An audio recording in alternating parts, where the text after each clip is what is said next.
के साथी मित्रों और ऑडियंस के दोस्तों, पहले तो बहुत धन्यवाद कि आपने हमें बुलाया और इसके लिए भी बहुत धन्यवाद कि अविनाश जी बहुत मेहनत से ये कार्यक्रमों का आयोजन कर रहे हैं। और क्योंकि मुझे लगता है आज पूरे देश में जो सबसे महत्वपूर्ण मुद्दा है वो धर्म के नाम पे जो हिंसा करवाई जाती है वो मुद्दा सबसे महत्वपूर्ण है। देश में बहुत आंदोलन है, किसानों के अधिकारों के लिए, मजदूरों के अधिकारों के लिए, महिलाओं की सुरक्षा के लिए, बच्चों के अधिकारों के लिए, भूख के खिलाफ बहुत आंदोलन है। पर मेरा विश्वास कीजिए, ये आंदोलन अगर नहीं चल पाएंगे अगर देश में सांप्रदायिकता बढ़ी, क्योंकि सांप्रदायिकता केवल धर्म के नाम पर जो होने वाली राजनीति है उसका सबसे बड़ा भाग है कि वो यहाँ लोकशाही को समाप्त करके तानाशाही को लाती है। इस बात को अंडरलाइन कर लीजिए। और ये तानाशाही, इमरजेंसी को सब लोग याद करते हैं। 1975 में इमरजेंसी आई, 18 महीने के लिए आई, बहुत ख़राब हुआ, बहुत ख़राब हुआ। इमरजेंसी डिक्लेयर की गई थी, आई, हटाई गई। अभी जो धीरे धीरे इमरजेंसी लाई जा रही है, आ गई है, उसका स्वरूप कुछ अलग है। उसके लिए एक बहुत अच्छा उदाहरण जावेद अख्तर साहब ने दिया था। थोड़ा सा इसका दूसरा भी आप समझ लीजिए कि जर्मनी में जैसे हुआ था, जर्मनी में हिटलर आया, फाशीवाद आया, 10-12 साल में उसने जर्मनी को बर्बाद कर दिया, चला गया। और यहाँ जो चल रहा है फाशीवाद, फंडामेंटलिज्म का मिक्सचर है, फंडामेंटलिज्म फाशीवाद का मिक्सचर है, ये उस प्रकार का नहीं है। फ़र्क क्या है? तो जावेद अख्तर साहब ने एक बार बताया, जर्मनी में हुआ वो ऐसा था कि एक गर्म पानी के बीकर में आप मेंढक को डाल दो, मेंढक क्या करेगा? बाहर उछलने की कोशिश करेगा। और अगर भारत में क्या हो रहा है, वो बीकर है, मेंढक उसमें पड़ा है, आप धीरे धीरे टेम्परेचर बढ़ाते जाओ, मेंढक को लगेगा ठीक है, थोड़ी सी गर्मी है, सह लेते हैं, आगे चलेगा, ठीक हो जाएगा। और फिर वो टेम्परेचर जैसे बढ़ता जाता है वो उसको एकस्टम्ड होता जाता है, उसको यूज्ड होता जाता है, और जब पानी उबलने लगता है तो वो उसमें ख़त्म हो जाता है। ये है फ़र्क जर्मनी में जो हुआ और जो भारत में आपकी आँखों के सामने हो रहा है। धीरे धीरे एक प्रक्रिया चल रही है, कभी इधर से कभी उधर से। जो हमारी सांस्कृतिक विरासत सदियों की है उसको समाप्त करने की कोशिश धीरे धीरे धीरे कर रही है। और इतनी चालाकी से कर रही है, इतनी चालाकी से कर रही है कि एक तरफ वो कहेगी कि भाई ये, जैसे महात्मा गांधी का ही नाम ले लूँ, आज गांधी जी की बात मैं कर रहा था किसी से, महात्मा गांधी जी एक ही संगठन है जो एक काम कर सकता है। एक तरफ उसकी वो विचारधारा है जो महात्मा गांधी का मर्डर करवाती है और दूसरे हाथ से उसी समय वो पेड़े भी बांटती है। याद कीजिए वो कौन सा संगठन है वो। इसलिए मैं शुरुआत में थोड़ा सा मैं आपको डराना नहीं चाहता, पर मैं इस बात को समझना चाहता हूँ कि आज हमने जैसे अविनाश जी ने कहा, इस समस्या को सीरियसली नहीं लिया तो खतरा बहुत बड़ा है। और ये खतरा कैसे किया जाता है? ये इसकी शुरुआत एक सीक्वेंस में होती है। पिरामिड जिसको अंग्रेजी में बोलते हैं, मराठी में क्या बोलेंगे पिरामिड को मुझे पता नहीं। पिरामिड होता है, पिरामिड के बेस में होता है नफरत के भी बेस में होता है गलत धारणाओं का प्रचार। गलत धारणाओं का प्रचार, उसके आधार पे नफरत के आधार पे दंगे करवाए जा सकते हैं। मेरा विश्वास कीजिए, मानव समाज में इतनी संस्कृति है, इतना ज्ञान है कि वो दंगे नहीं करता। मैं पूरी जिम्मेदारी के साथ कहता हूँ कि दंगे होते नहीं हैं, दंगे करवाए जाते हैं। और दंगे कौन करवाता है ये भी देख लीजिए। तो उसके लिए मैं बहुत बड़ा, इसके लिए रॉकेट साइंस नहीं चाहिए। दंगे वही करवाता है जिसको दंगों से फ़ायदा होता है। अभी तो खैर उम्र बती हो गई, एक ज़माने में मैं शर्लॉक होम्स के नॉवेल्स पढ़ता था। शर्लॉक होम्स जासूस, अभी भी उसके नाम पे कई लोग करते हैं कुछ। तो उसका एक दोस्त था डॉक्टर वाटसन उसके साथ रहता था और शर्लॉक होम्स को बोलता था, यार तुम ये मर्डर का पता इतना इजीली कैसे लगा लेते हो? बोले बहुत आसान है, मैं मैं मर्डर के सीन पे जाता हूँ, देखता हूँ इस मर्डर से सबसे ज़्यादा फायदा किसको हुआ है, उसी ने वो मर्डर करवाया होगा। और ये जो सांप्रदायिक दंगों से किसको फ़ायदा हुआ है अपने दिमाग में रख लीजिए, उस पर मैं आऊँगा, उसी प्रकार के संगठनों पे आऊँगा। पर साथ में एक ही बात जोड़ देता हूँ कि ये प्रक्रिया केवल भारत में नहीं है। भारत उसमें इसकी स्टार्ट बहुत अच्छी हुई थी। 50 साल तक, 60 साल तक हम आलोचना करते थे कि ये कमी है, वो कमी है, जैसे जिसको कहते हैं परमानेंट अपोजिशन। जो भी सत्ता में रहे हमको उसका अपोजिशन करना है, क्योंकि आप जो कर रहे हो उससे अच्छा कर सकते हो। Opposition not for the sake of opposition, but opposition so that society can become better. पर अभी तो मामला बहुत ख़राब है। अभी तो ऐसे हालात में आ गए हैं कि हमारी जो राजनीतिक नींव है, ज़मीन है, उसी को ख़त्म करने की कोशिश धीरे धीरे धीरे चल रही है। और इसलिए आज एक महिला मित्र पूछ रही थी कि आपने पहले ये काम शुरू क्यों नहीं किया, इतने सालों से ये समस्या बढ़ रही है। सवाल बिल्कुल सही है, हमने पहचाना नहीं। कोई बीमारियां ऐसे धीरे धीरे चलती है, जैसे मेंढक वाला हमारा हाल है, पानी धीरे धीरे टेम्परेचर उबल रहा है। तो मेरे जैसा व्यक्ति जो चाहता था समाज अच्छा बने, समाज बेहतर बने, 6 दिसंबर 1992 तक मुझे भी महसूस नहीं हो कि पानी उबल रहा है। 6 दिसंबर 1992 को लगा वो केवल बाबरी मस्जिद नहीं गिरी थी, बाबरी मस्जिद के साथ लोकतंत्र के ढांचे पर एक बहुत बड़ा हमला हुआ था। और वहाँ हम में से कई लोगों को जाग आई कि भाई असली समस्या तो पड़ोस में देखा। और खैर हमारे जीवन में हम सभी लोगों को कई आश्चर्य आते हैं। पाकिस्तान के बारे में तो कोई आश्चर्य नहीं हुआ। आज पाकिस्तान का क्या हाल है वो मुझे बताने की ज़रूरत है। 300 रुपये किलो आटा है, पेट्रोल मिलता नहीं है, सूंघने को मिल गया तो बहुत बड़ी बात है।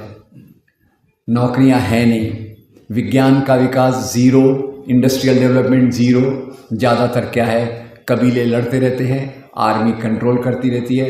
एक पॉलिटिशियन जब सत्ता में जाता है तो उसको अरेस्ट करके या तो फांसी दे देते हैं या 4 साल के लिए देश से निकाल देते हैं। कल ही आपने पढ़ा होगा, नवाज शरीफ 4 साल के बाद पाकिस्तान लौट के आया। क्यों? क्योंकि पाकिस्तान में शुरू से ही सांप्रदायिक राजनीति, इस्लाम के नाम की राजनीति पाकिस्तान में शुरू से मजबूत रही। इसलिए पाकिस्तान की बर्बादी हम सब देख रहे हैं।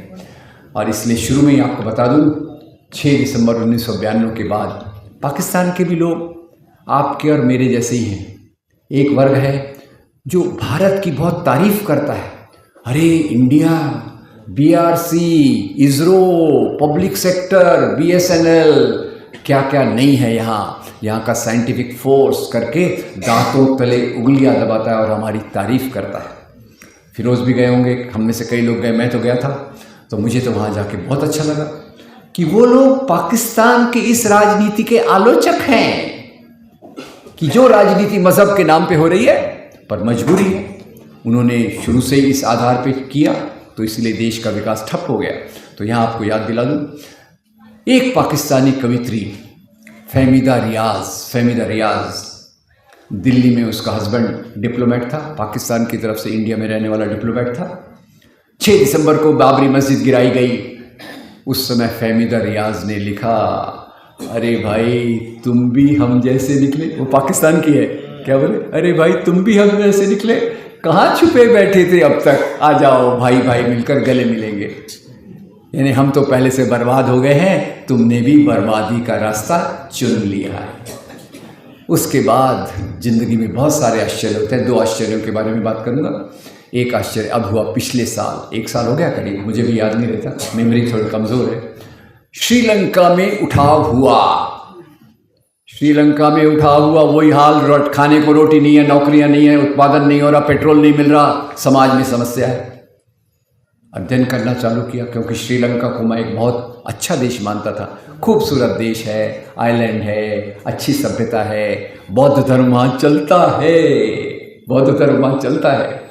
अध्ययन किया तो मेरी एक मित्र थी पुराने ज़माने की, उन्होंने बहुत सुंदर लेख लिखा। वो सिहला ओरिजिन की थी, भारत में रह के हमारे साथ ट्रेड यूनियन का समझने की रिसर्च करती थी। बहुत सुंदर लेख लिखा उन्होंने, और उन्होंने बताया श्रीलंका की राजनीति भी 1948 से बुद्ध धर्म के नाम पर चली। फर्क समझ लीजिए। धर्म, अविनाश जी ने बताया, धर्म एक ही होता है जो दुनिया से प्रेम करना सिखाए। जो दुनिया से प्रेम करना सिखाए वो धर्म है, और जो नफरत करना सिखाए वो राजनीति है। तो शुरू से रोहिणी जी जो मेरी दोस्त हैं उनका आर्टिकल पढ़ा कि श्रीलंका में बुद्ध धर्म के नाम की राजनीति हुई, और किसका कत्लेआम हुआ? हिंदुओं का, मुसलमानों का, क्रिश्चियंस का। पाकिस्तान में किसका कत्लेआम हुआ? हिंदुओं का, क्रिश्चियंस का। भारत में किसके ऊपर अत्याचार चल रहा है? तो अभी एक दोस्त ने बताया कि भारत में मुसलमानों का हाल जर्मनी के जू जैसा नहीं होगा, गैस चेंबर नहीं बनेंगे। ये उनको एक कॉर्नर में ढकेल कर दुय्यम दर्जे का नागरिक बनाकर उनसे काम लेंगे। ये पाकिस्तान, जिस जर्मनी में जैसे हिटलर ने एक और बात कही थी, हॉल में महिलाएं भी हैं इसलिए महिलाओं के बारे में सवाल कह देता हूँ। जर्मनी में उसने, हिटलर ने कहा था औरतों का क्या काम है? उसने 3 के अंग्रेजी में कहे थे, किचन, चर्च एंड चिल्ड्रन, यानी चूल्हा, चौका, अचार और बच्चे। औरतों की ज़िंदगी यहाँ तक सीमित रहना चाहिए। इसलिए औरतों की ज़िंदगी कैसे सीमित की जाए? तो आपको लव जिहाद का पता होगा। लव जिहाद आपको बता दूं, लव से अच्छा शब्द दुनिया में कोई नहीं है। और अगर आप जिहाद का असली मतलब समझे तो उससे भी प्यारा शब्द कोई नहीं है। जिहाद का मतलब क्या है? जिहाद का मतलब है अपनी बुराइयों के खिलाफ लड़ना। जिहाद का मतलब नहीं है कि बंदूक लेकर चलो, जो दिखे उसको मार डालो। ये मतलब अमेरिका ने डाला हुआ है 9/11 के पहले तालिबान अलकायदा को खड़ा करने के लिए। खैर, लव जिहाद है। हमको लगता है कि अरे वो मुसलमान तो हमारी औरतों को ले जाएंगे। तो मैं तो 3 दिन से अविनाश जी का भी बहुत, उनके भी दिमाग में बहुत कुछ डाल रहा हूँ, उसके बहाने मुझे भी याद आ गया। तो ये बात आज की नहीं है। भारत में जब सांप्रदायिक राजनीति की शुरुआत हुई तो एक तरफ मुस्लिम लीग के फाउंडर्स ने कहा, भाई ये कांग्रेस तो, ये तो केवल हिंदुओं की पार्टी है। और जो हिंदू महासभा, सॉरी पहले मैंने सब आपको बता दिया, कोई बात नहीं, पेपर लीक हो गया। हिंदू महासभा के जो पहले कहने वाले थे, उन्होंने किताब लिखी, हिंदू औरतों की लूट। माय गॉड, बोले जो मुसलमान हैं उनका एक ही काम है, हिंदू औरतों को लूट के ले जाना। अब ये किस प्रकार की चीज़ों में हम आज जी रहे हैं और इसकी शुरुआत कैसे हुई, क्या हुआ, ये सब हमको समझने की ज़रूरत है। मुख्य रूप से फ़र्क ये है, मैं किसी धर्म के नैतिक मूल्य के खिलाफ नहीं हूँ, पर किसी भी धर्म के नाम पे होने वाली राजनीति के खिलाफ हूँ। धर्म के नाम की राजनीति, नस्ल के नाम की राजनीति, भाषा के नाम की राजनीति, उसके मैं खिलाफ हूँ। राजनीति का केवल एक ही आधार हो सकता है, राजनीति का केवल एक ही आधार हो सकता है, वो है लोकशाही मूल्य, भारतीय संविधान, लोगों के रोटी, कपड़ा, मकान, बिजली, सड़क, पानी, शिक्षा, स्वास्थ्य, नौकरी से संबंधित सवाल। राजनीति इसके सिवा अगर होती है तो वो गलत राजनीति है। हम गलत रास्ते में फंस रहे हैं। तो खैर, भारत में ये सब हुआ, किस प्रकार से ये चीज़ें बढ़ी, तो आपको बताना चाहूँगा कि वैसे तो 2 व्यक्तियों के नाम आज बार बार आएंगे। एक तो भारत के राष्ट्रपिता महात्मा गांधी और दूसरे जवाहरलाल नेहरू। जवाहरलाल नेहरू की किताब है डिस्कवरी ऑफ इंडिया। और खैर, एक मजाक में बात कह देता हूँ, जवाहरलाल नेहरू ने 2 किताबें लिखी, डिस्कवरी ऑफ इंडिया और एक इंटरनेशनल हिस्ट्री पे, letters of a father to her daughter, his daughter. 9.5 साल जेल में रहे, 2 किताबें लिखी। कभी कभी मुझे लगता है किताबें इतनी महान है, शायद वो 2-3 साल और जेल में उनको रखा जाता तो एक और क्लासिक किताब हमको मिल जाती अध्ययन करने के लिए। एनीवे, डिस्कवरी ऑफ इंडिया क्या लिखते हैं नेहरू? लिखते हैं, भारत एक ऐसी सभ्यता है जहाँ एक के बाद एक परतें, layers of civilization started coming. पुराने लेयर्स को उन्होंने खत्म नहीं किया, उनके साथ मिले जुले और नई सभ्यताओं का विकास हुआ। यहाँ ग्रीक आए, शक आए, हूण आए, मुस्लिम आए, क्रिश्चियंस आए, उन्होंने यहाँ की कोई बर्बादी नहीं की। ये गलत बात है। स्वामी विवेकानंद क्या कहते हैं कि भारत में इस्लाम का आना भारत में इस्लाम का आना यहाँ के दलितों के लिए एक बहुत बड़ा मुक्ति का मार्ग खुल गया। मैं नहीं कह रहा, स्वामी विवेकानंद कह रहे हैं, जिस धर्म के नाम पे इतनी नफरत फैलाई जा रही है। मैं तो खैर अपने आप से, अपने जीवन में जो भी हूँ, हिंदू परिवार में जन्मा हूँ, हिंदू संस्कृति में बड़ा हुआ हूँ, पर सभी धर्मों का आदर करना ये मैंने महात्मा गांधी से सीखा। आप अपने धर्म का पालन कीजिए, नो प्रॉब्लम। दूसरे के धर्म का अपमान कीजिए, प्रॉब्लम।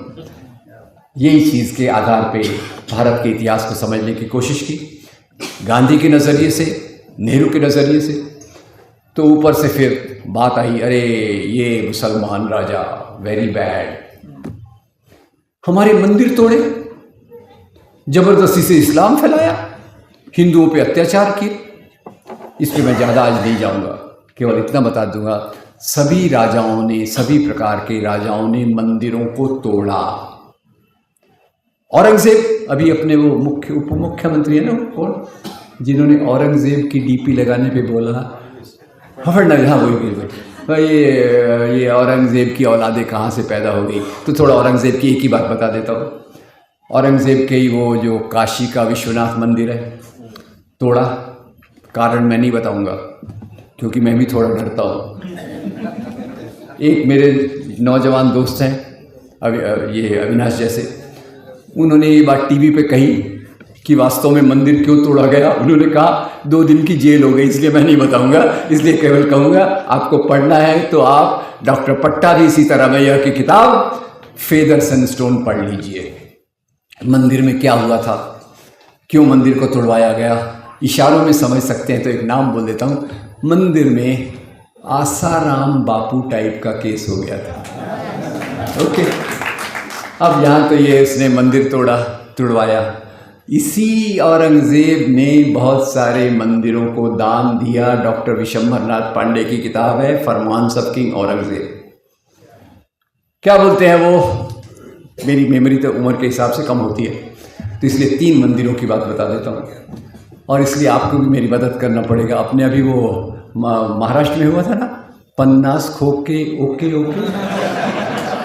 वो कहाँ गए थे अपने एमएलए लोग, कहाँ गए थे, गुवाहाटी। तो मेरे को फिर मैंने गुवाहाटी की स्टडी किया, पता चला गुवाहाटी में वो एक मंदिर में भी गए थे।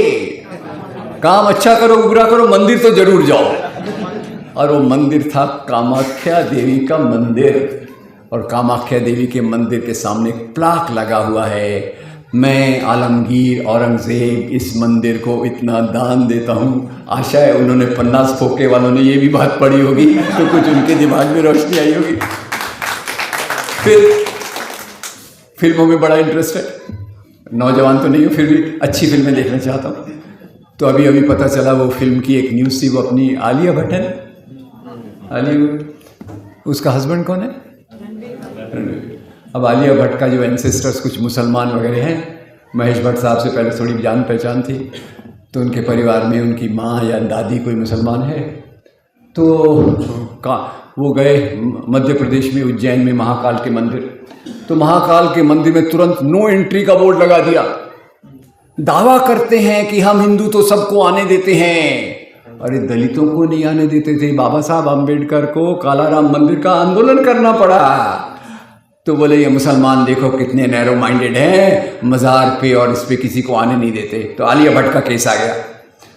पर खैर आलिया भट्ट को छोड़ो, मुझे उसमें क्या इंटरेस्ट है, अच्छी एक्टर है, वेरी गुड। मुझे इंटरेस्ट इस बात में है कि उस महाकाल के मंदिर को भी औरंगजेब ने दान दिया था, और तीसरे ऐसे कई मंदिर को उन्होंने दान दिए थे। और तो और हिंदू राजाओं में कई राजा थे, मंदिर बनवाए होंगे पर मंदिर तुड़वाया भी सही। 11वीं शताब्दी के राजा हर्षदेव, किताब का शीर्षक है, कवि कल्हण की किताब राज तरंगिणी लाइब्रेरी में अभी भी मौजूद है।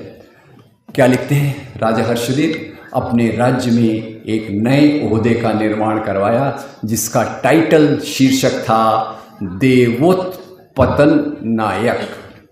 3 शब्द है इसमें, पहचाने आपने? पहला शब्द कौन सा? देव। दूसरा शब्द उत्पतन, उत्पतन है ना, उखाड़ना। तीसरा शब्द कौन सा है? नायक, अधिकारी। वो अधिकारी जो देवताओं की मूर्तियों को उखाड़े। अपॉइंटमेंट कौन कर रहा है? हिंदू राजा के मुसलमान राजा? हिंदू राजा। पर आगे लिखता है भैया सभी मूर्तियां नहीं तोड़ना, जो मूर्तियां सोने चांदी की हैं वो तोड़ कर ले आना, हीरे जवाहरात की मूर्तियां ले आना और पत्थर की मूर्तियां आम लोगों के लिए छोड़ देना। तो ये मंदिर तोड़ने का एक कारण। दूसरा कारण रिचर्ड ईटन की एक बहुत अच्छा लंबा ऐसे आया था, फ्रंट लाइन, दिसंबर 95, जनवरी 96, फर्स्ट इशू। रिचर्ड ईटन महान इतिहासकार, आर्कियोलॉजिस्ट, क्या लिखते हैं? जब दो हिंदू राजा आपस में लड़ते थे, हेलो, हिंदू राजा आपस में लड़ते थे, यस नो? मुसलमान राजा आपस में लड़ते थे, यानी इसमें कोई धर्म का मामला नहीं है, ठीक है। जब दो हिंदू राजा आपस में लड़ते थे तो जीतने वाला हिंदू राजा हारने वाले हिंदू राजा के कुल देवता की मूर्ति को तोड़कर खुद का कुल देवता वहां प्रस्थापित करता था। अपने यहाँ बाकी शॉर्टेजेस होंगी, कुल देवताओं की शॉर्टेज है, वेरी गुड। तो फिर एक मंदिर तोड़े जाते थे हिंदू राजाओं द्वारा, मुसलमान राजाओं द्वारा, संपत्ति के लिए। तो जरा बता दीजिए अपने मंदिरों में संपत्ति है क्या? वेरी गुड, आपका मूड भी थोड़ा अच्छा हो जाएगा ना। संपत्ति, अरे इस मंदिर में हजारों करोड़ है, उस मंदिर में हजारों करोड़ है। भाई भगवान को इतने पैसे की जरूरत है क्या कि इंसान को जरूरत है? ये सवाल मेरे सामने हमेशा रहता है। काश वो संपत्ति आम लोगों में बढ़ जाए और हमारी गरीबी थोड़ी कम हो जाए, पर ऐसा कभी होगा नहीं। मंदिरों में संपत्ति बढ़ेगी, समाज में संपत्ति कमजोर होती जाएगी। अब हिंदू राजाओं ने तोड़े, मुसलमान राजाओं ने तोड़े, आधे सच के आधार पे इस झूठ को फैलाया गया। औरंगजेब वेरी बैड, हिंदू राजा वेरी गुड। अब राजा तो राजा होते थे भाई, राजाशाही और लोकशाही में कोई मुकाबला नहीं है। लोकशाही का कोई मुकाबला राजाशाही से नहीं हो सकता। अच्छे से अच्छा राजा खराब से खराब लोकशाही से खराब होता है, अच्छे से अच्छा राजा खराब से खराब लोकशाही से खराब होता है। सही बात है। अब बहुत सारे उसके उदाहरण मैं बताना चाहूँगा, और इतिहास को ऐसा बताया गया जैसे एक तरफ हिंदू खड़े हैं, एक तरफ मुसलमान खड़े हैं, गलत। बहुत उदाहरण पर मैं आज उन पे नहीं जाऊँगा, केवल एक ही राजा पे फोकस करूँगा। अपने महाराष्ट्र के वो कौन है सबसे बेस्ट राजा? Chhatrapati Shivaji Maharaj. Simple answer everywhere. हमारे मुंबई में एयरपोर्ट का नाम क्या है? रेलवे स्टेशन का नाम? बड़े पार्क का नाम? हमारे बड़े पाव का नाम क्या है? शिव बड़ा पाव। वेरी गुड, शिवाजी महाराज की जय। अब शिवाजी महाराज को लोग एंटी मुस्लिम बताने की कोशिश करते हैं। शिवाजी महाराज की लड़ाई अफजल खान से भी हुई, औरंगजेब से भी हुई। लड़ाई धर्म के लिए हुई क्या? शिवाजी महाराज बोल रहे थे हिंदू धर्म महान है, औरंगजेब अफजल खान बोल रहे थे इस्लाम महान है, आजा लड़ लेते हैं। गलत।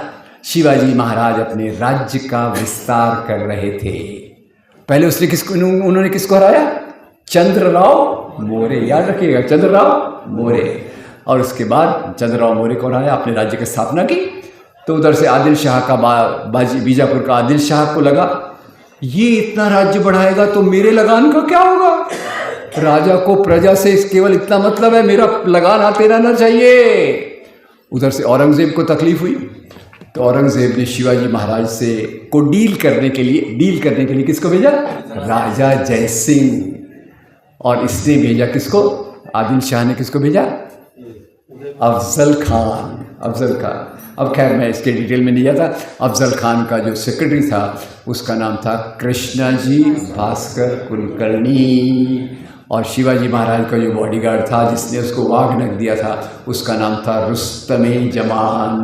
बाहर के स्टॉल पे देखिएगा, एक स्टॉल है, उसमें शिवाजी कौन होता, गोविंद पानसरे की किताब होगी, तो जरूर पढ़िए, पढ़वाइए, 10 बार पढ़िए, 10 बार पढ़ाइए। खैर, ये इतिहास को भ्रमित करके प्रस्तुत किया गया। वास्तव में जैसे नेहरू कहते हैं, हमारा इतिहास तो मेल जोल का है, गंगा जमनी तहजीब। और मेल जोल केवल 2 धर्मों के बीच में नहीं हुआ, सभी धर्म यहाँ आए, उन्होंने अपना योगदान दिया। पॉजिटिव चीज़ों को देखना हमने बंद कर दिया है, दूसरे धर्मों के लोगों को दुश्मन के रूप में देखा जाता है। तो सरल सवाल इसलिए मैं पूछता हूँ, आप जो आज कपड़े पहन के बैठे हैं और जो रामायण महाभारत में कपड़े पहने जाते थे, एक ही है क्या? नहीं है। उस समय सिलाई की कला नहीं थी। सिलाई की कला भारत में कौन लाया?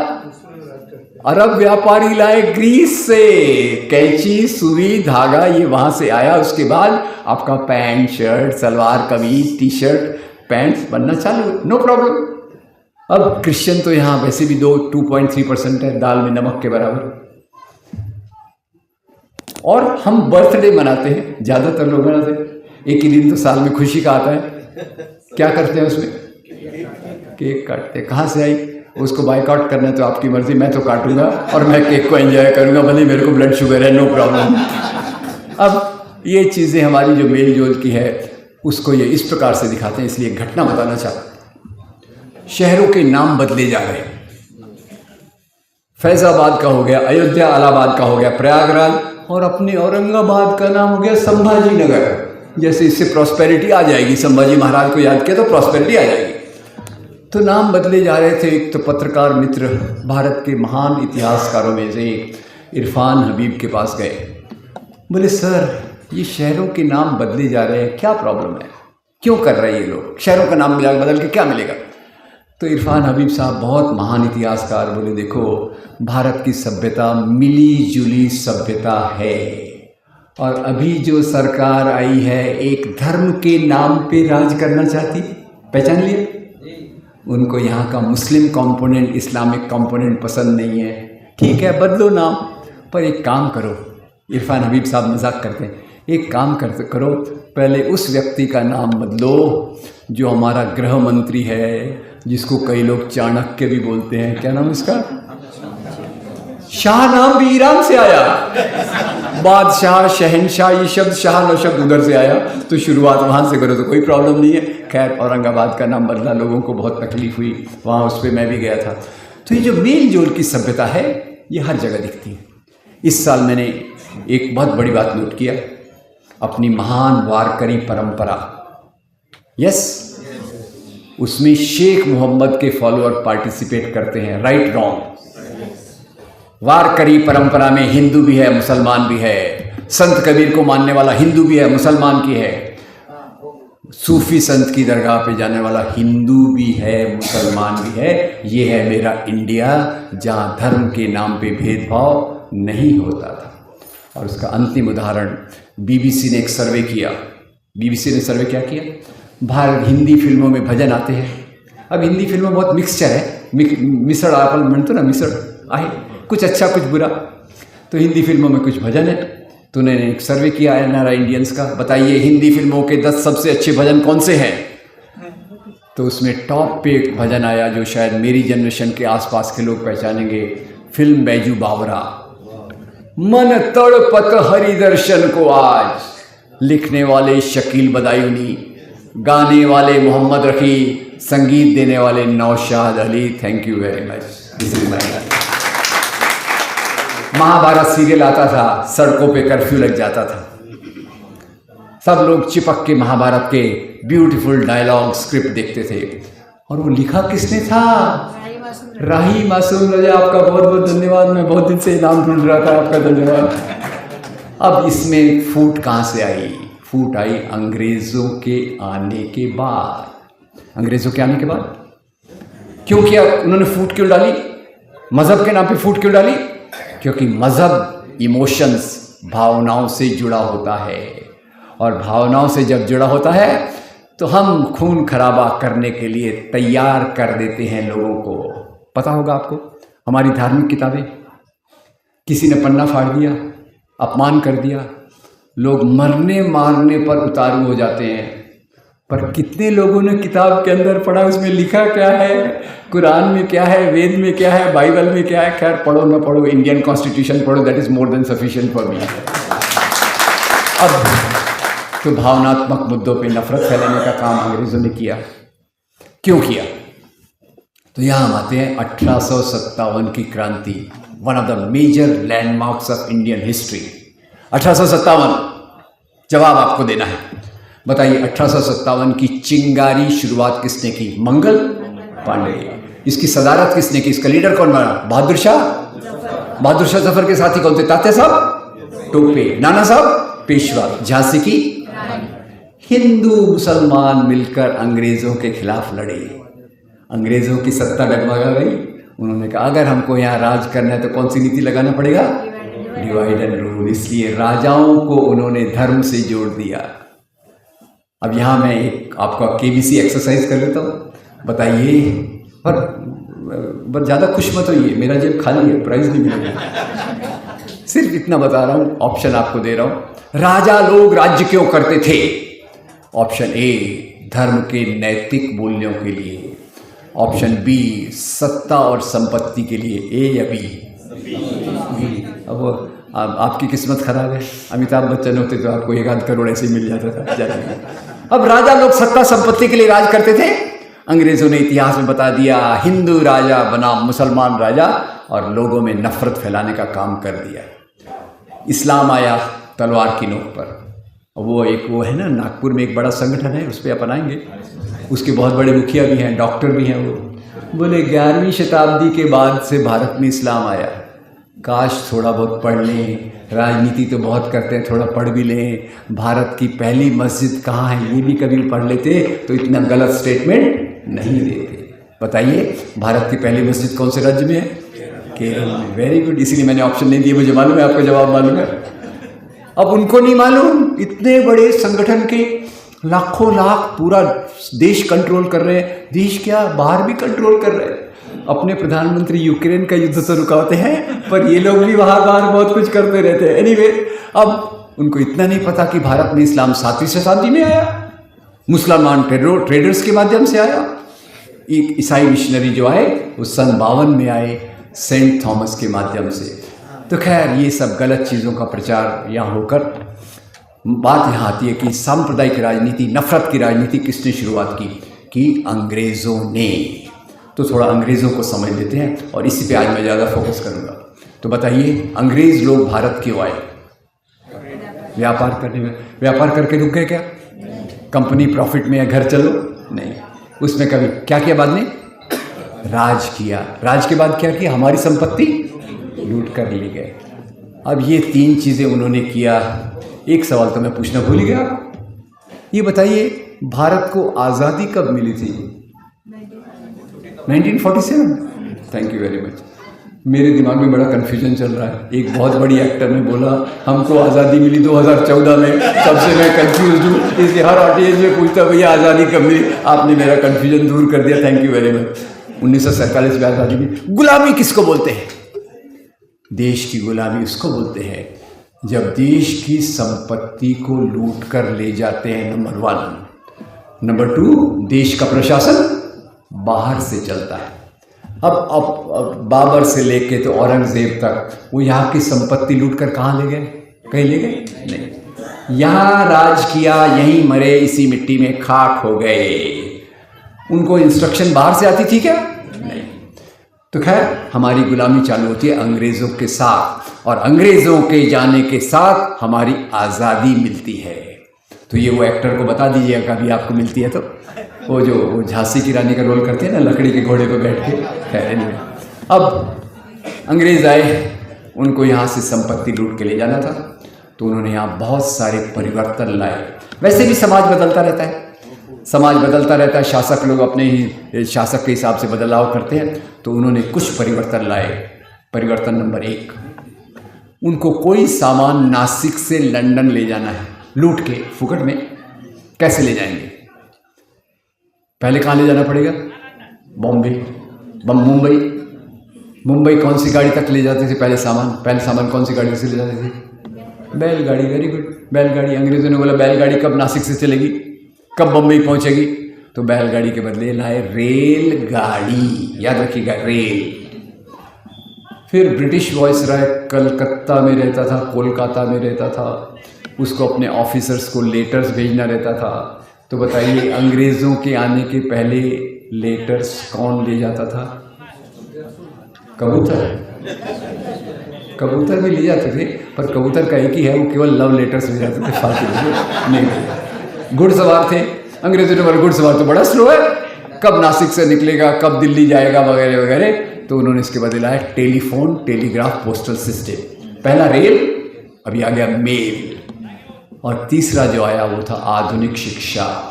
आधुनिक शिक्षा के साथ आए आधुनिक न्याय व्यवस्था, और न्याय व्यवस्था ज़्यादातर लोगों को कहाँ भेजती है? Jail. Very good, simple to remember, rail, mail, jail. 3 बड़े परिवर्तन। और इसी के साथ समाज बदला, नए वर्ग अस्तित्व में आए। कौन से नए वर्ग अस्तित्व में आए? पहला वर्ग व्यापारी उद्योगपति टाटा, बिरला, बजाज, सिंघानिया, डालमिया। इन्होंने क्या किया? फैक्ट्रियां डाली। नंबर 1, फैक्ट्रियों में काम कौन करेगा? मजदूर, दूसरा वर्ग। तीसरा आधुनिक शिक्षित वर्ग, आपके और मेरे जैसे लोग ज़्यादातर। अब ये 3 नए वर्ग आए और इन्होंने भारतीय राष्ट्रवाद की स्थापना की। और इसी के साथ 2 वर्जित थी। अभी ज्योतिराव फुले, पुणे में ज्योतिवाड़ा, ये फुलेवाड़ा जाके देखिएगा, ज्योतिराव फुले ने दलितों के लिए स्कूल चालू किए। उनकी पत्नी सावित्रीबाई फुले, उन्होंने भी लड़कियों के लिए स्कूल चालू किए। Very good. आज लगता है कितना आसान है, हॉल में लड़के भी हैं, लड़कियां भी हैं, पुरुष भी, स्त्रियां हैं। उस समय लड़कियों के लिए स्त्रियां शिक्षा देना बहुत कठिन काम था। इसलिए लड़कियों की शिक्षा को रोकने के लिए कई अफवाहें उड़ाई गई। अफवाह मर्द का बनता है, अफवाह मर्द थी। अफवाह में ताकत होती है। कई बार गणपति को दूध पिलाती है, कई बार दंगे करवा देती है। अफवाह क्या उड़ाई गई? और अफवाह उड़ाई गई कि जो स्त्री पढ़ लिख लेगी वो जल्दी विधवा हो जाएगी। डोंट वरी, मैं खुद का एग्जाम्पल देता हूँ। मेरी पत्नी बहुत पढ़ी लिखी है, MBBS डॉक्टर है, इस मिनट तक विधवा नहीं हुई। 40 साल तक मुझे टॉलरेट करने के बाद आगे का मुझे पता चला। अब स्त्रियों की शिक्षा को रोकने की कोशिश की गई धर्म के नाम पर। धर्म के नाम पर स्त्रियों की शिक्षा रोकने की कोशिश की गई। धर्म के नाम पर दलितों की शिक्षा रोकने की कोशिश की गई। तो ये आधुनिक भारत के निर्माण के 5 टप्पे। अब पुराने राजा, नवाब, जमींदार, जागीरदार, इनको बड़ा टेंशन आ रहा है। ये क्या हो रहा है समाज में? हमारे अंडर जो गुलाम थे वो स्वतंत्र होकर मजदूर बन रहे हैं। ये औरतें जो घर का काम करने के लिए बनी है वो समाज में जाके शिक्षा दे रही हैं, शिक्षा ले रही हैं। इनको बड़ा टेंशन। इंडस्ट्रियलिस्ट आ रहे हैं, हमारा पावर कम हो रहा है। तो दोनों तरफ से संगठन बने। ये एक अच्छी बात हुई अंग्रेजों के राज में। संगठन, ऑर्गेनाइजेशन। इधर से कुछ संगठन बने, इधर यानी उभरते हुए बदलता हुआ समाज, और इधर यानी पुराने समाज के लोग, राजा, नवाब, जमींदार, जागीरदार। तो इधर के 3 संगठनों को पहचानिए। सबसे इंपॉर्टेंट है, कम्युनलिज्म को समझना है तो ये समझिए, कम्युनलिज्म इधर के लोगों की राजनीति से आया। इधर के लोग, इन्होंने धर्मनिरपेक्षता के आधार पर संगठनों को बनाया। तो 3 नाम पहचान लीजिए। पहला नाम, मैं रिप्रेजेंटेटिव नाम लेता हूँ, वैसे तो हज़ारों नाम हैं जिन्होंने आज़ादी में, अभी मैंने वहाँ सवेरे देखा कि नासिक के कितने लोगों ने आज़ादी के आंदोलन में हिस्सा लिया। बहुत खुशी हुई कि आप लोगों ने उनकी स्मृति को संजो के रखा है, रखना चाहिए। वही लोग वास्तविक देश के निर्माता हैं।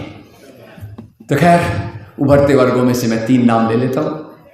पहले व्यक्ति का नाम है शहीद आजम भगत सिंह। संगठन का नाम किसी को पता है? नहीं? क्या? ना, वेरी गुड। अरे बोलिए ना, डर क्यों रहा है? कोई परीक्षा थोड़ी है, पास फेल नहीं है, ऑल आर पास। नौजवान भारत सभा, हिंदुस्तान सोशलिस्ट रिपब्लिकन एसोसिएशन। दूसरा भीमराव बाबा साहब आम्बेडकर, सामाजिक परिवर्तन के लिए बहुत संघर्ष किए। काला राम मंदिर का आंदोलन, 14 तालाब का आंदोलन, और इसी के साथ उन्होंने एक किताब को जलवाया। बापू साहेब सहस्त्रबुद्धे जो उनके सहयोगी थे, उनकी प्रेजेंस में एक किताब को जलाया। क्या नाम था? मनुस्मृति। और यही बाबा साहब बाद में जाकर भारतीय संविधान की ड्राफ्टिंग कमेटी के अध्यक्ष बने। तो दूसरा संगठन आ गया। और उनका संगठन कौन सा था? बहिष्कृत हितकारिणी सभा, independent labour party, schedule caste federation, और आखिर में रिपब्लिकन पार्टी ऑफ इंडिया। तो पहला नौजवान भारत सभा, दूसरा रिपब्लिकन पार्टी ऑफ इंडिया। अब तीसरे संगठन का नाम आपको गेस करना है, क्योंकि मैं 4 नाम देने वाला हूं। अभी तक 1-1 नाम दिया, अब 4 नाम दे रहा हूं। मौलाना अबुल कलाम आजाद, एनी बेसेंट, सरदार बलदेव सिंह और मोहनदास करमचंद गांधी। कांग्रेस। नाम तो जवाब, thank you very much for the जवाब, बट आपने बड़ा कंजूसी किया। पूरा नाम बोलिए। Indian national. उसको वोट दे ना दो आपका प्रॉब्लम है, मेरा प्रॉब्लम नहीं है। मैं आपको सिर्फ रास्ता बता रहा हूँ, बाकी काम आपका है। ठीक है, इंडियन नेशनल कांग्रेस, भारतीय राष्ट्र। नाम को ख्याल कीजिए, नाम में क्या है। लोग कहते हैं नाम में क्या रखा है, शेक्सपियर खुद कहते हैं नाम में क्या रखा है, पर मैं शेक्सपियर साहब को बोलूंगा नाम में उनका एजेंडा रखा है। इधर से हिंदू राजा, मुसलमान राजा पहले तो साथ में थे, अंग्रेजों ने उसमें भी फूट लाई। To cut the story short, इधर के जो भी संगठन बने, शुरू में इनमें केवल राजा थे, नवाब थे, जमींदार थे, जागीरदार थे। बाद में चलकर कुछ शिक्षित वर्ग के लोग, मध्यम वर्ग के लोग उनके साथ जुड़ गए। तो 3 संगठनों के नाम यहाँ भी रखेंगे। अपन ने यहाँ 3 लिए तो बैलेंस करने के लिए 3 इधर। तो पहले व्यक्ति का नाम है मोहम्मद अली जिन्ना, पार्टी का नाम, वेरी गुड। दूसरे अपने वो जो वीर है ना, देखो, right, very good, very good. वो पहले वीर थे, बाद में क्या हो गए, माफी वीर। चलो दोनों चलता है, दोनों चीज़ों को याद करना जरूरी है। कौन सी पार्टी ज्वाइन किया, जिन्ना की पार्टी मुस्लिम लीग, इनकी पार्टी हिंदू महासभा। और जिन्ना की पार्टी ने मुस्लिम राष्ट्र की बात की, इन्होंने कौन से राष्ट्र की बात की, हिंदू राष्ट्र की बात की। इसी हिंदू राष्ट्र की बात को लेकर एक संगठन बना नागपुर में 1925 में। अरे आपको तो सब पता नहीं, तो मैं आपको हिंट देने वाला था। पहले वो लोग हाफ पैंट पहनते थे, आजकल फुल पैंट पहनते हैं। प्रमोशन तो हो गया, इतने साल से पावर में है तो ठीक है। राष्ट्रीय स्वयं सेवक संघ। अब इधर के लोगों ने आधुनिक भारत बनाया। भगत सिंह का त्याग, भगत सिंह के मूल्य। भगत सिंह को पढ़िएगा कभी, भगत सिंह को केवल हम नाम लेते हैं। 23 साल 8 महीने का नौजवान फांसी के फंदे को चूम रहा है। उनके पिताजी उनको आका किशन सिंह आके कहते हैं, बेटा तू 23 साल का है, तू भी माफ़ी मांग लो। भगत सिंह कहते हैं, माफ़ी मांगना ये मेरा काम नहीं है, मेरी छाती खुली है। अंग्रेज़ों को दावत देता हूँ कि मुझे फायरिंग स्क्वाड के सामने खड़ा करके उड़ा दे। मैं मूल्यों के लिए जी रहा हूँ, मैं अवसरवाद के लिए नहीं जी रहा कि माफ़ी मांग के मेरे को 60 रुपये महीने की पेंशन मिल जाएगी और उससे मैं दादर में बैठकर अपने भवन में अच्छी अच्छी लोगों को गलत गलत बातें सिखाता रहूँगा। तो भगत सिंह, याद रखिए, भगत सिंह ने 23 साल की उम्र में जितनी पढ़ाई की, लाइब्रेरीज है, उन्होंने मुसीबत पैदा कर दी जेलर के लिए। लाहौर की जेल में थे, जेलर को प्रॉब्लम कर दिया, जेल की लाइब्रेरी की सब किताबें पढ़ डाली। बोले फिर और एक किताब चाहिए, उस लाइब्रेरी से ला दो, उस लाइब्रेरी से ला दो। और भगत सिंह जब मर रहे थे, फांसी का टाइम आ गया, नो डिप्रेशन, हैप्पीनेस। जेलर आए, बोले भगत चल, तेरी फांसी का टाइम हो गया है। तो भगत सिंह कहते हैं, मुझे 5 मिनट और दो, मैं एक किताब पढ़ रहा हूँ, ये किताब पूरी हो जाएगी तो मैं आपके साथ आऊँगा। पढ़िए किताब की कितनी वैल्यू है। और वो किताब थी व्लादिमीर इलीच लेनिन की स्टेट एंड रिवॉल्यूशन। बोले एक क्रांतिकारी दूसरे क्रांतिकारी से मिल रहा है, उस मीटिंग को पूरा होने दो। खैर लेनिन ने जो किया उस पर मैं नहीं जाता, पर उनकी पढ़ने की ललक। और उन्होंने कहा, अपने पिता किशन सिंह को कहा, पिताजी आप माफ़ी की बात तो भूल दीजिए, भूल जाइए। मैं आपको रिक्वेस्ट करता हूँ कि आप अपने जीवन में आज़ादी के आंदोलन में जनरल का साथ दीजिए। जनरल कौन? महात्मा गांधी। और यही किशन सिंह बाद में जाके भारतीय राष्ट्रीय कांग्रेस की टिकट पर जीते और उन्होंने पद लिया।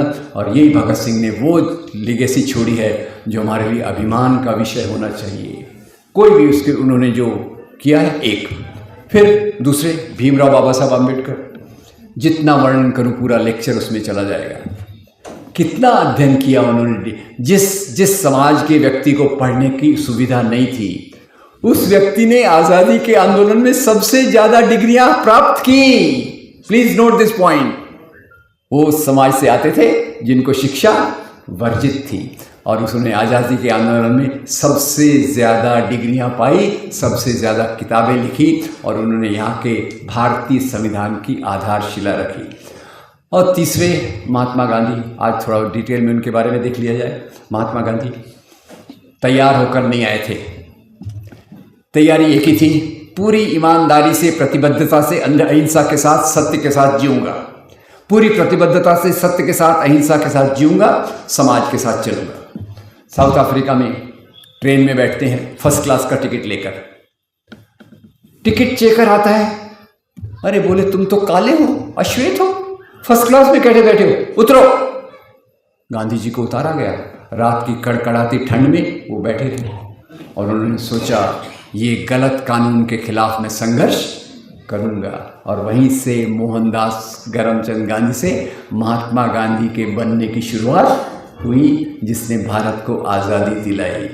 भारत में आए तो भारत में आके ऐसा ठीक है कि भाई अपने को पॉलिटिक्स प्रोफेशन करके चलना है, चलो पॉलिटिक्स में कूद पड़ते, नहीं। सबसे पहला काम किया उन्होंने, पूरे देश का भ्रमण किया। आज नौजवानों को पता नहीं होगा, पहले हमारे समय में 3rd क्लास कंपार्टमेंट भी होता था। गांधी जी उसमें बैठ के पूरे देश को देखे और उसके बाद सबसे पहला काम किया, अगर मुझे गरीबों के लिए काम करना है, देश के किसानों के लिए काम करना है, तो मुझे उनके जैसा जीना पड़ेगा।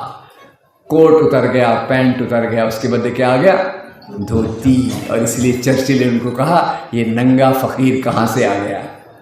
और चर्चिल उनसे इतनी नफरत करता था। भारत में अकाल पड़ा अंग्रेजों की नीति के कारण, तो चर्चिल पूछता है, चल भारत के लोग मर रहे हैं ना, नो प्रॉब्लम, गांधी मरा है कि नहीं ये बताओ।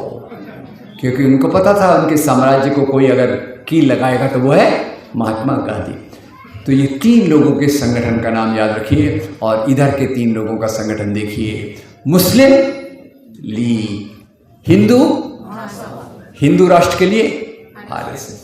तो इन दोनों को अगर फर्क समझना है तो मोटे तौर पे, फिर से मैं गांधी जी पे वापस आऊँगा, मोटे तौर पे इधर के लिए मैं चुनता हूँ डॉक्टर आम्बेडकर को, मनुस्मृति का दहन और भारतीय संविधान का निर्माण।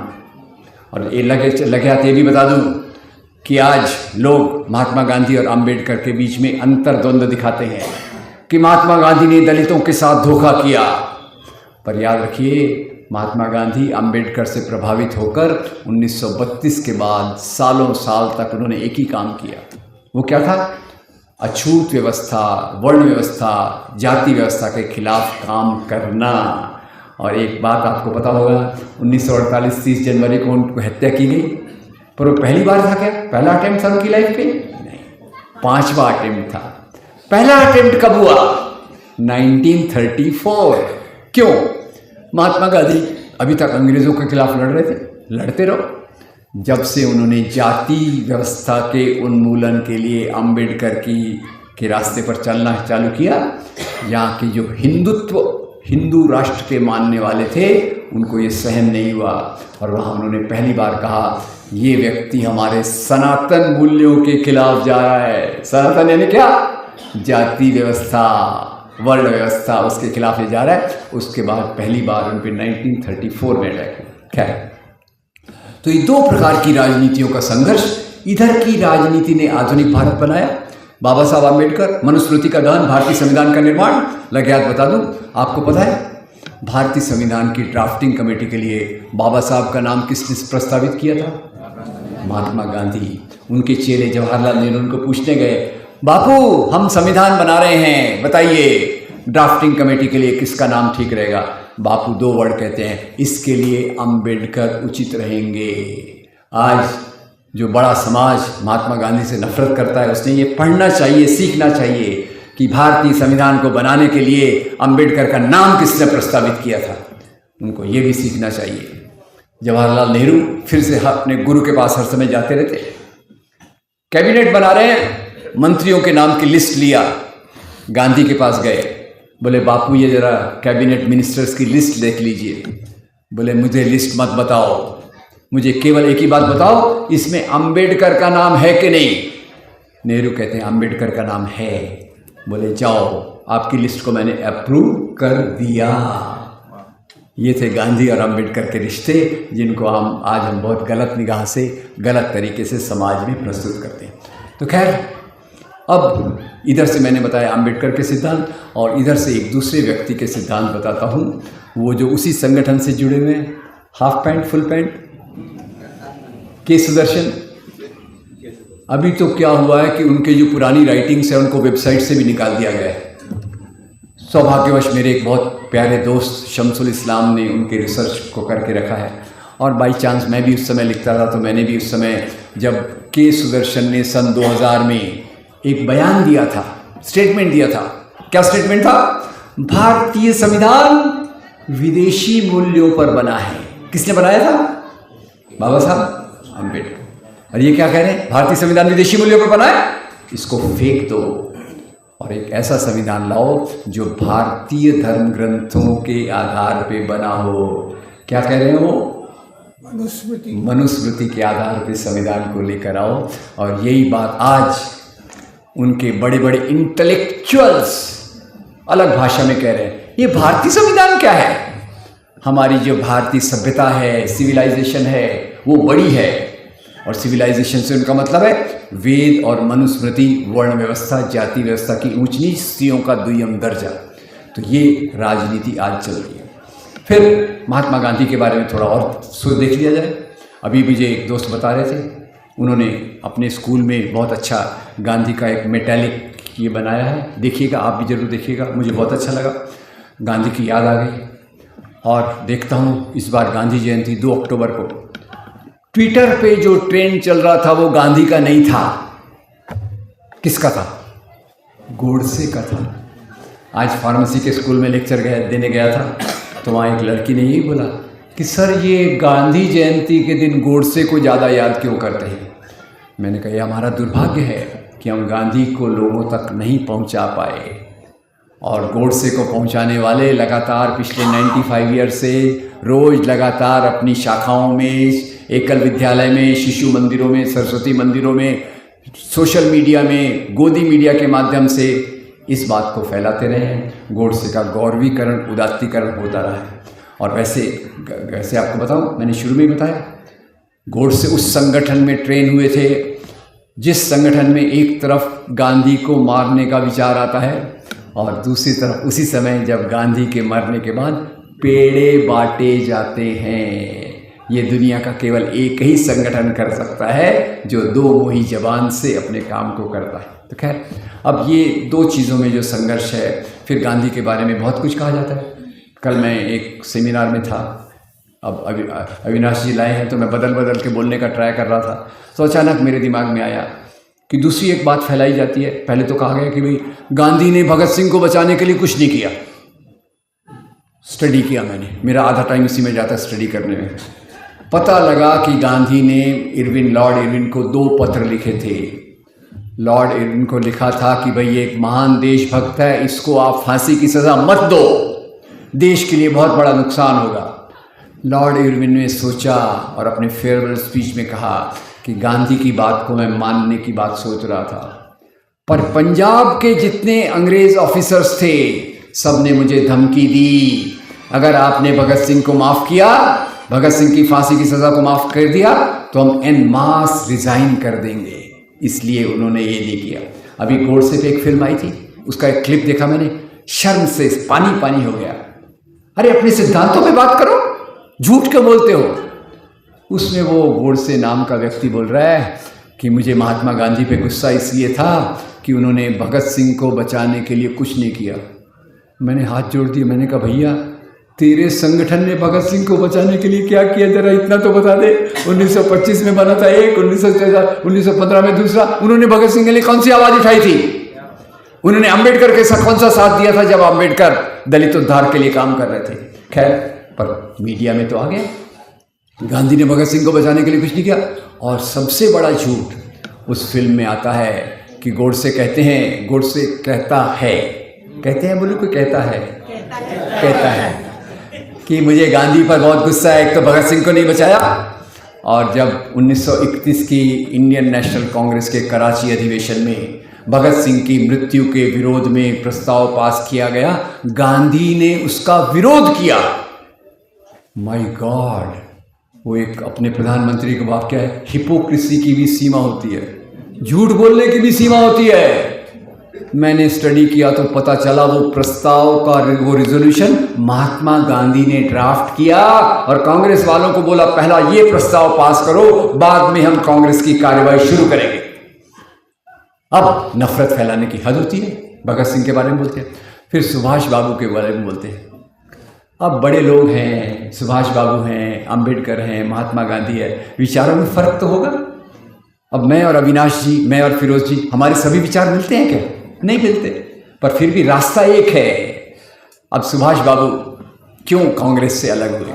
बाबा साहब स्टेटमेंट इन हिज पेपर। हाँ, अरे फिरोज ने अच्छा याद दिलाया कल मैं यही भगत सिंह के बारे में बोल रहा था तो एक दोस्त ने याद दिलाया, भगत सिंह की मृत्यु के बाद 2 लोगों ने एडिटोरियल्स लिखे।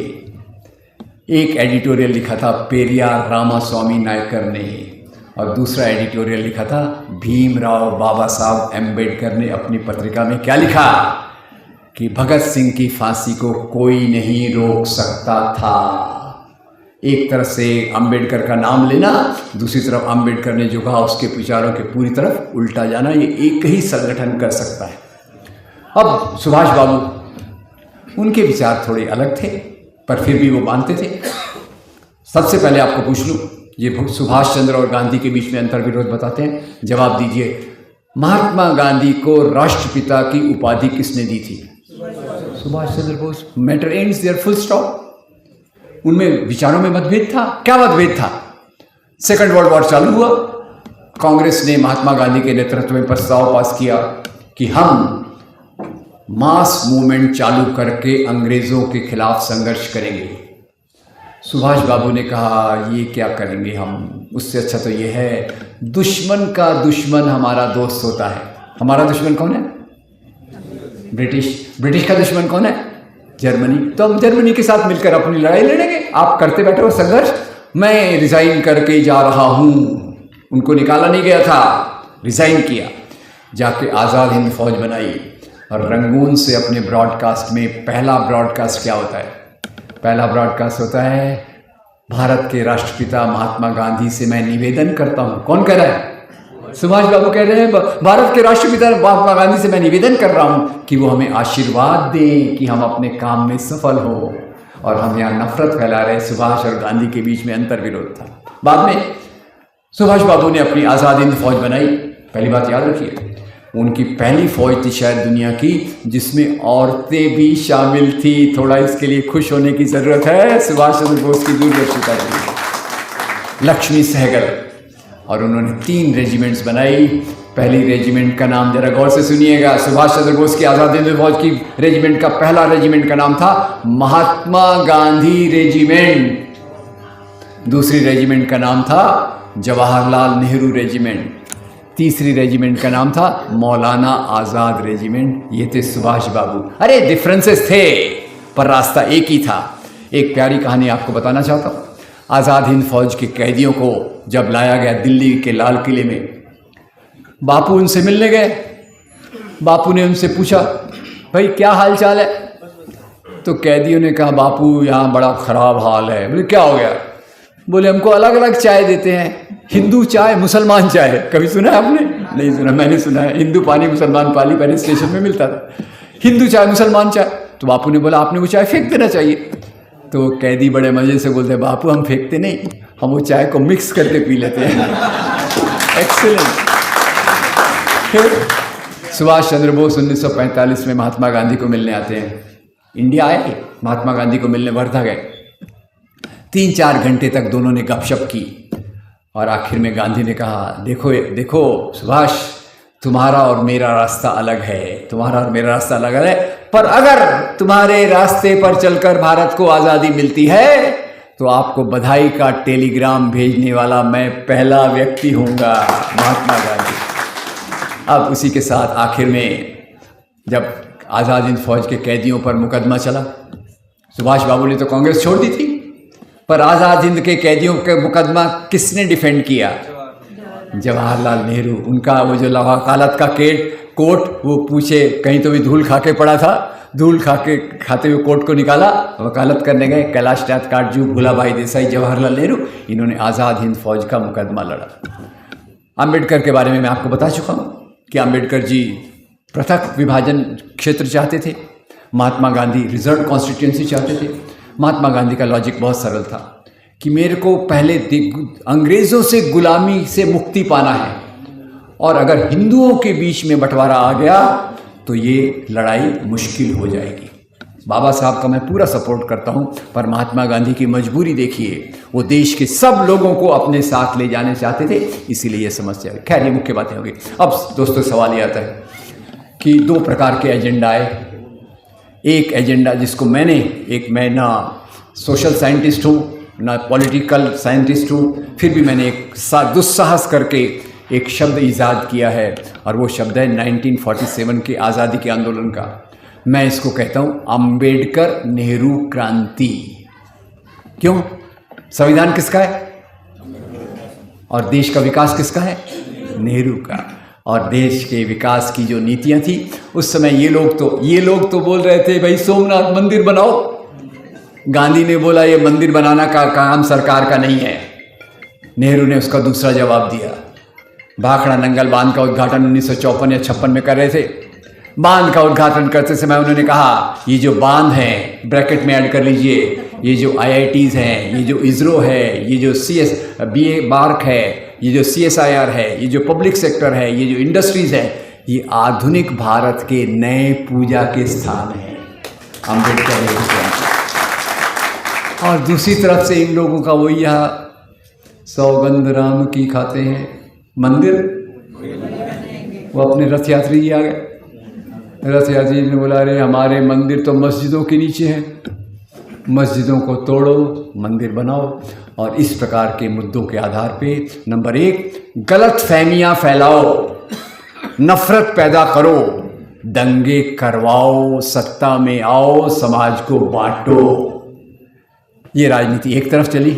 और इस मुद्दा ये है आखिर में कि हम किसी का मजाक उड़ा सकते हैं, विश्लेषण कर सकते हैं, पर मुद्दा ये है कि हम समाज को कैसे बदलें। मुद्दा ये है कि सांप्रदायिकता के खिलाफ हम कैसे लड़ें। बड़ा टॉपिक है, सोचिएगा। ये आखिरी मीटिंग नहीं होना चाहिए, ये हमारे सोचने की शुरुआत होना चाहिए कि हमको किसी भी हालत में सांप्रदायिकता को समाप्त करना है। तो 3 उसके लेयर्स देखिए। सबसे बॉटम में क्या है? सबसे बॉटम में गलत फहमियाँ, मंदिर, धर्मांतरण, 4 बीवियाँ, 20 बच्चे, आतंकवाद, ये वो पाकिस्तानी हैं जो आज स्कूलों में बच्चे एक दूसरे को मुसलमान बच्चों को कहते हैं। इसके बारे में पहले खुद समझना पड़ेगा। गौतम बुद्ध कहते हैं अत्तदीपो भाव, अंदर रोशनी नहीं है तो बाहर रोशनी नहीं दे सकते।